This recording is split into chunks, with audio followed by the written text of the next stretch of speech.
চলতি মৌসুমে Ballon d'Or খুঁজছে নতুন মালিক, আর সেই কাজটা সহজ করে দিতে এসেছে জনপ্রিয় ফুটবল ওয়েবসাইট গোল.কম।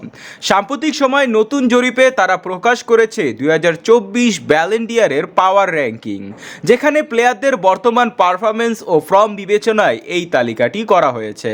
তো চলুন এক নজরে দেখে নেওয়া যাক 2024 ব্যালন ডি'অরের পাওয়ার র্যাঙ্কিংয়ে কে সবচেয়ে বেশি এগিয়ে রয়েছে।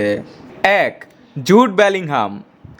রিয়াল মাদ্রিদের এই ইংলিশ তারকা 2023-24 মৌসুমে 23 গোল করার পাশাপাশি সতীর্থদের দিয়ে করিয়েছেন 13টি গোল। তার সাথে জিতেছেন সুপার কোপায়ের শিরোপা। ক্লাবের পাশাপাশি জাতীয় দলেও তিনি ভালো ফর্মে আছেন। ক্লাব ও জাতীয় দল এই দুই ক্যাটাগরিতেই 2024 ব্যালন ডি'অরের পাওয়ার র্যাঙ্কিংয়ে বেলিংহামকে এগিয়ে রাখছে সবাই। 2. Kylian Mbappe. বেলিংহামের মতোই দুই ক্যাটাগরিতে এগিয়ে রয়েছে কিলিয়ান এমবাপ্পে। কিলিয়ান এমবাপ্পে এমন একজন খেলোয়াড় যার কথা না বললেই নয়।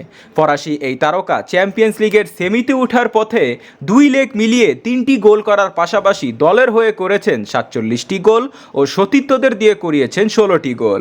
সেই সাথে জিতেছেন ট্রফি দেশ চ্যাম্পিয়ন্স। পাশাপাশি জাতীয় দলের ইউরোতে ফ্রান্স সবার একটি ফেভারিট দল। তাই আসন্ন ইউরো 2024-এও এমবাপ্পে 2024 ব্যালন ডি'অরের পাওয়ার র্যাঙ্কিংয়ে উঠে আসতে পারে ল্যামলাইটে। 3. Harry Kane. এবারের ব্যালন ডি'অর র্যাঙ্কিংয়ে অনেকটাই আলোচনায় আছেন বায়ার্ন মিউনিখের তারকা হ্যারি কেন। তার এখন সবচেয়ে বেশি চান্স রয়েছে, কারণ তার দল বায়ার্ন মিউনিখ যদি চ্যাম্পিয়ন্স লিগে ভালো কিছু করতে পারে তাহলেই হ্যারি কেনের জন্য পথটা সহজ হবে। পাশাপাশি সামনেই ইউরোতে তার ভালো চান্স রয়েছে। 2023-24 মৌসুমে 44টি গোল ও 13টি অ্যাসিস্ট করে 3 নম্বরে রয়েছেন তিনি। 4. Phil Foden. ম্যানচেস্টার সিটির এই তারকা ফুটবলার এবার ব্যালন ডি'অর 2024-এ নতুন আকর্ষণ। চলতি মৌসুমে 23 গোল করার পাশাপাশি সতীর্থদের দিয়ে করিয়েছেন 10টি গোল। জিতেছেন ক্লাব বিশ্বকাপ ও উয়েফা সুপার কাপ। জাতীয় দল ও ইংল্যান্ডের হয়ে সামনে ইউরো ও ম্যানচেস্টার সিটির হয়ে ইপিএল এফএ কাপেও ব্যালন ডি'অর 2024-এর হয়ে ভালো অপরচুনিটি রয়েছে তার। 5. Vinicius junior. এই তালিকায় 5 নম্বরে উঠে এসেছেন রিয়াল মাদ্রিদের তারকা ভিনিসিয়াস জুনিয়র। 2023-24 মৌসুমে 19 গোল ও 11টি অ্যাসিস্ট করেছেন তিনি। পাশাপাশি জিতেছেন সুপার কোপা। ভিনিসিয়াস জুনিয়রের সামনে চ্যাম্পিয়ন্স লিগ জিতার একটি সুবর্ণ সুযোগ রয়েছে।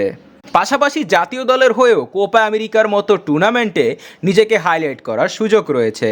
এবারের ব্যালন ডি'অর 2024-এ একজন ব্রাজিলিয়ান হিসাবে ভিনিসিয়াস জুনিয়রের দিকে সবার একটু বাড়তি নজর রয়েছে। এবার আর্লিং হ্যালান্ড, লিওনেল মেসি ও ক্রিস্টিয়ানো রোনালদোকে নিয়ে কিছু কথা বলা যাক। প্রথমেই আর্লিং হ্যালান্ডের বিষয়ে আসলে এবারের 23-24 মৌসুমে 34টি গোল করার পাশাপাশি 6টি অ্যাসিস্ট রয়েছে তার। পাশাপাশি ক্লাব ওয়ার্ল্ড কাপেও সুপার কোপা জিতেছেন তিনি। বেশ ভালোই ব্যালন ডি'অরের জন্য প্রোফাইল তৈরি করেছেন তিনি। কিন্তু ব্যালন ডি'অরের ক্ষেত্রে ক্লাবের পাশাপাশি জাতীয় দলেও অ্যাক্টিভ থাকতে হবে। সেখানেই ক্লাবের হয়ে হ্যালান্ড ভালো পারফরমেন্স করলেও জাতীয় দল নরওয়ের হয়ে তেমন অভাবনীয় কিছু করার নেই। তাই এবারের তালিকায় এই গোল মেশিন একটু পিছিয়ে 7 নম্বরে রয়েছে। ওদিকে লিওনেল মেসি এবারের ব্যালন ডি'অর 2024-এ একদম একজন ব্যতিক্রম ফুটবলার। যদিও ইন্টার মায়ামিতে মেসি 20টি গোল ও 9টি অ্যাসিস্ট করেছেন।